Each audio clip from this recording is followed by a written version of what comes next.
If you don't employ this tip in your scenario-based e-learning, you won't build effective lessons, which means that you won't land the jobs that you want, meet your professional aspirations, have the work-life balance you want, or achieve your financial dreams. Sound overly dramatic? Well, stick around to find out why a little bit of drama in e-learning can make you a better instructional designer.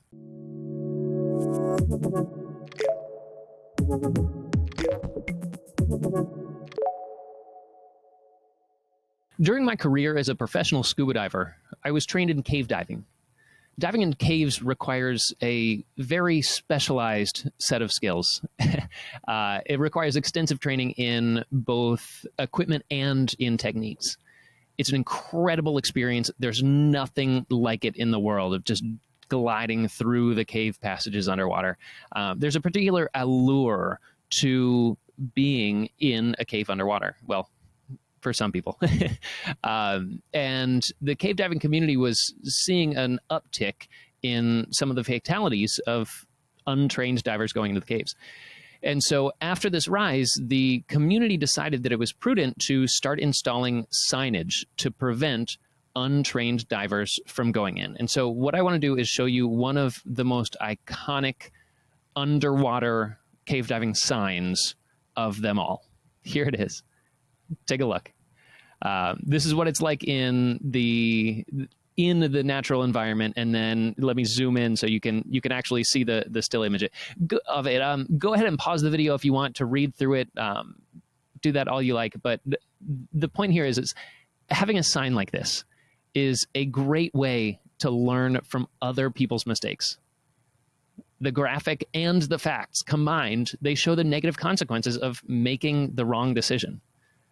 I mean, look at that. The shock value of going underwater into this cave and then all of a sudden being met with the face of the Grim Reaper beckoning you in with a finger, trying to draw you into the cave, and having these skeletons of divers by his feet who didn't make it, sort of grasping for a lifeline. It's really powerful. It's really impactful. And then combine that with the facts on the right side. It really makes a strong impression and a serious point.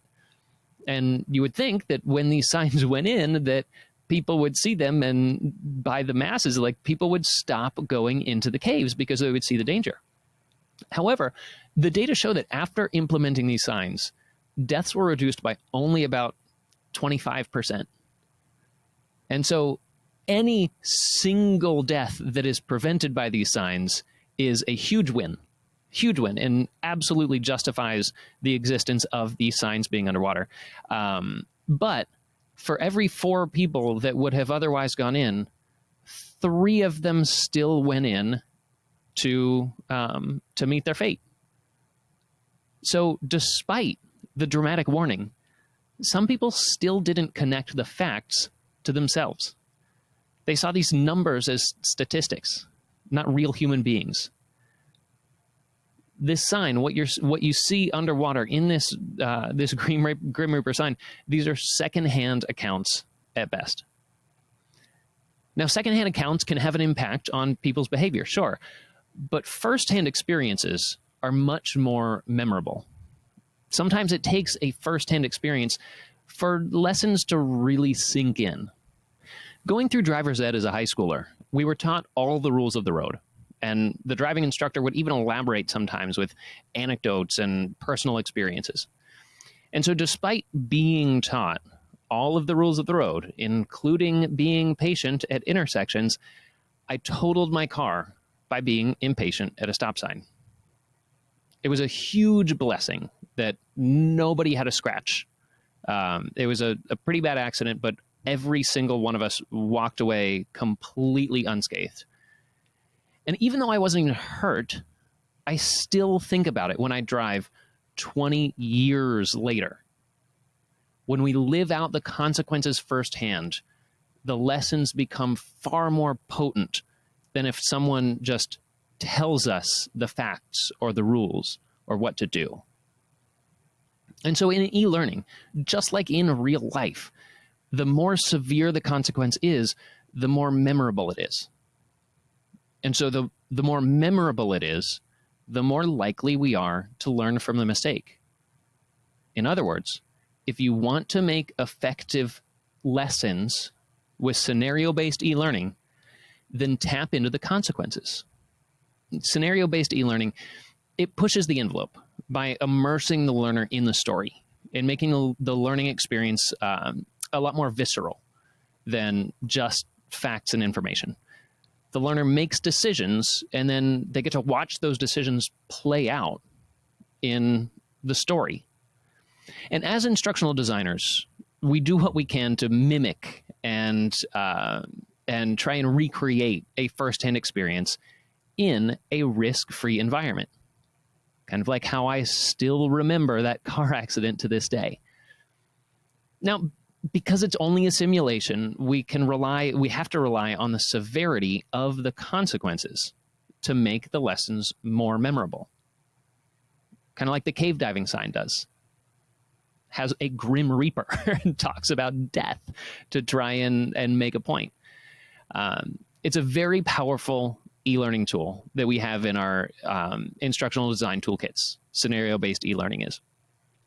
And so to illustrate the point with how this applies to scenario-based e-learning, we're going to look at some examples. I want to preface it with a little bit of context. These examples employ the action mapping strategy for scenario-based e-learning. The style of e-learning, it challenges instructional designers beyond traditional instruction because it incorporates a storytelling element to it. And we need to not only create that story, but also craft consequences. Now, it's one thing to craft a consequence, but we also need to connect that to the client's training goals. And then once we do that, we then need to visually develop the immersive experience. And so this whole idea of action mapping and scenario-based e-learning, it's a fundamental component of Devlin's Instructional Design Bootcamp. And I have individually coached dozens of boot campers through this process as they transition into instructional design, coaching them one-on-one on the project idea, coaching them one-on-one on the action map, coaching them one-on-one on the storyboard, and working through this whole process. So the idea behind action mapping and its role in scenario-based e-learning is to have learners make decisions. Instead of teaching the information up front and then testing on it, instead of doing that, we launch them into a simulation and let them make their own choices. And when they make choices, they get to see how the story plays out instead of just getting a traditional quiz feedback. The learning is based more on experiences than just an information dump. So the following examples that I'm about to show are projects made in Devlin's ID Portfolio Bootcamp, and I worked directly with these bootcampers to help them create the most effective learning experience possible. And before showing them, I just want to know, let you know the links to the corresponding portfolios are in the description below, so feel free to check them out. I already queued up the stories, these scenarios to the places that I specifically want to showcase. And so keep in mind that we'll be jumping in without the full context. So I feel like I'm doing them a little bit of a disservice just by showing them this one snippet, but I encourage you to go through the portfolios, look at the actual content, look at the material that they've put together to get the full picture. For the first example, we're gonna head out to the Rocky Mountains for some skiing. Jill drew on her past experiences to put together training about avalanche awareness. So let's take a look at what she did. Here's the question. Which slope will you choose? And we're given the three options. The spoiler alert, the correct answer is the south-facing wide valley. But when avoiding avalanches, so if this were a traditional course of some kind, it's likely if we were to select the wrong answer of north-facing open bowl, we would see some feedback like, that is incorrect. South-facing slopes are more stable in the winter. The north-facing open bowl is dangerous, yada, yada, yada, and it can explain why. It gets the point across, but it doesn't really leave an impact. So let's look at what Jill did to make a lasting impression. So far, things look great. The north-facing bowl looks like it has the best snow of the season. Awesome. Things are looking good. But then we continue. Kyle starts slipping. Suddenly, triggers an avalanche. He feels his skis slipping away. So not just telling us this is a bad idea, this is showing us what it is that's happening. And our friend Kyle is slipping away out from under us. We have an audio of an avalanche and an ominous fade to black. So the fade to black, it visually implies being buried. Next, we're going to move into a school setting and see how Lucy uses her consequences to avoid ending up in a lockdown. Now, as a disclaimer, this project is still under construction, so I'm giving you a bit of a sneak peek before it's actually complete. However, she has done such a good job with these negative consequences and with putting all this together, and so I think it's still very much worth showing. So let's take a look. So here, Lucy asks the learner to identify and act on a safety issue. We have a number of different interactive elements here, and spoiler alert, the safety issue here is the backpack that's propping the door open.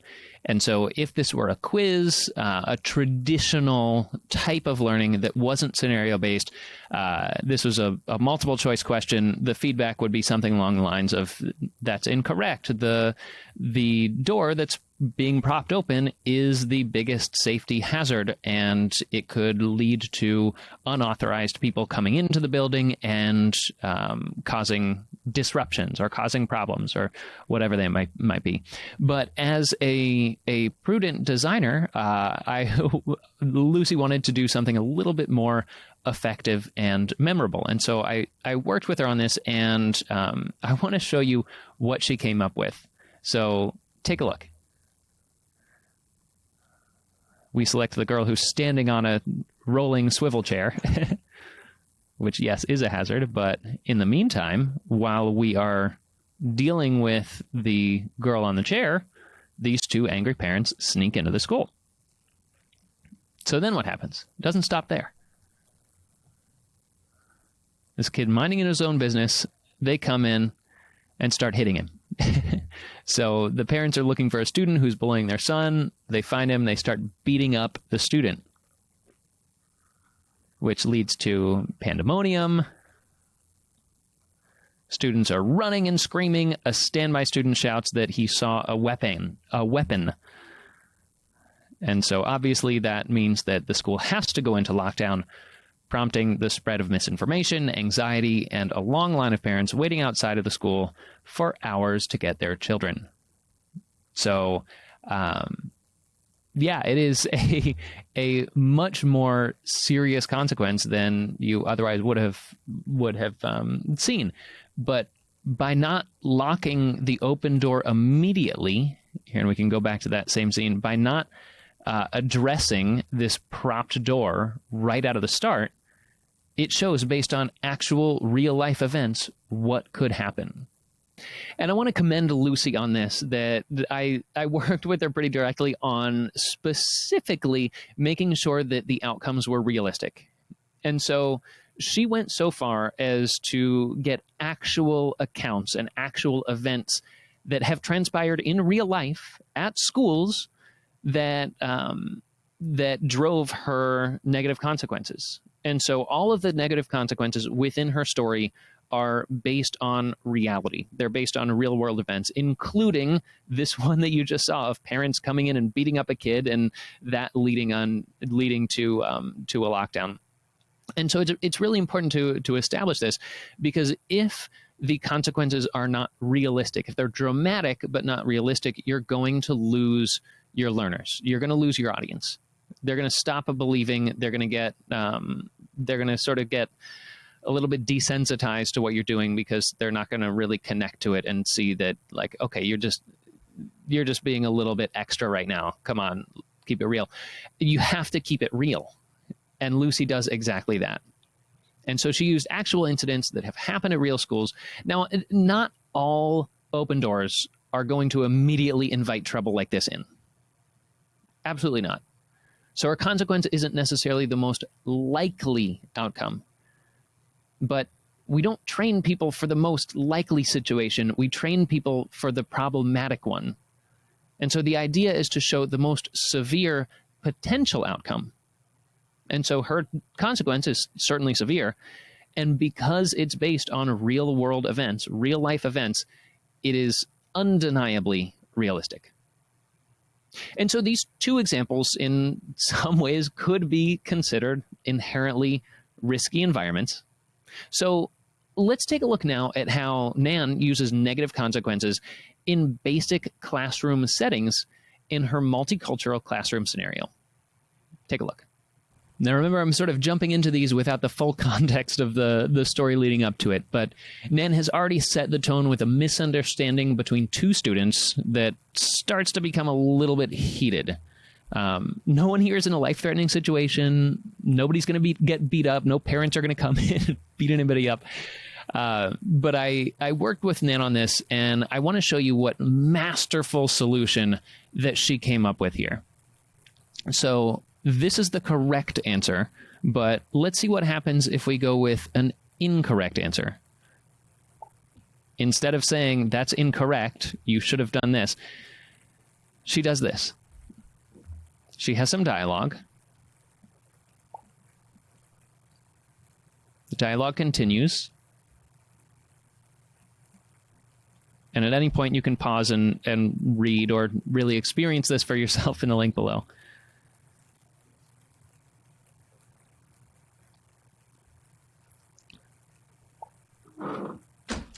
Stands up in tears and rushes out of the classroom. So that's a pretty bad outcome. You don't want any of your students to do that. But again, it's as negative as it is, are we really going to remember it? Has it really created a lasting impression on us as the learner? Well, let's see what else this led to. The next day, she drops out of the course and writes a review on Google. Bullying and discrimination are two of the words that she uses. Not only that, but now you get an invite from the program coordinator about the incident of the accusation. And so what I want to do here is really commend Nan on having a consequence that's not just for the students involved in the scenario, but it's also for the learner. It affects the class. It affects the learner. It even affects the business. Here we're getting the program coordinator calling us in. There are negative reviews online.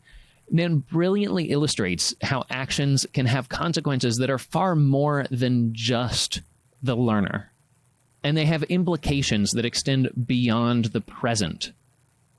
So keep in mind that, again, that I'm showing just isolated snippets. So in some ways, I'm doing a little bit of a disservice to them. But again, please go down and look at their sites, look at their links in the description below, and get a good sense for what they've really done and the work that they've really put together. Just like the cave diving community identified the most severe potential outcomes for going into a cave without any training, you too should be aware of the negative consequences of your learners' actions. Work with the clients and the experts and figure out what are the worst case scenario, the worst case outcomes for their employees if they perform poorly on the job. This video is all about the importance of the negative consequences. We're really diving into the why they're important, but there's a lot more to be said about the how to write them, the nuance of crafting them together, about writing them, about piecing them together with the story and fitting them into the lesson. There's a lot of nuance that comes with that, and that level of support is what I provide to boot campers. Now, there's plenty of free content on this channel about how to be an instructional designer, but if you're ready to work one-on-one with me and the rest of Devlin's team on way more than just the nuance of negative consequences, then I'd love to see you in the bootcamp. So feel free to follow the link in the description below. And I encourage you to, furthermore, leave a comment below about your own experience with negative consequences, as well as any future requests for videos. But before we wrap up, I'm going to turn it over to Jill and Nan to tell you about their experience writing the negative consequences that you saw right here in this video and how it has benefited them professionally.